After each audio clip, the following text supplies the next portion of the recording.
Première étape du dernier voyage de Maman Ngonda Régine, épouse Bidjan, à la morgue de l'hôpital général de Yaoundé. Le couple présidentiel Paul et Chantal Biya venu témoigner de leur admiration et un attachement profond à l'illustre disparu. Un impressionnant dispositif sécuritaire a été mis sur place en raison des mesures barrières édictées par le gouvernement camerounais dans le cadre de la lutte contre la pandémie du coronavirus. Seule la famille restreinte ont eu accès à l'espace réservé à la prière. Évêques, prêtres et concélébrants réunis pour prier en faveur de Maman Régine que ses proches appellent affectueusement s'est endormi dans la mort.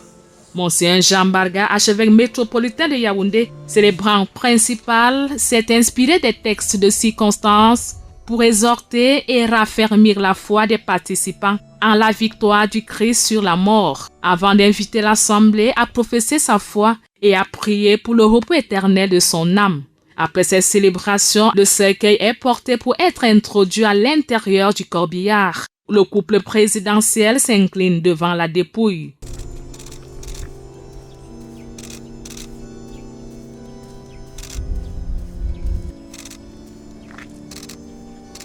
Puis le cortège funèbre s'est ébranlé en direction de son village d'adoption à Mingon.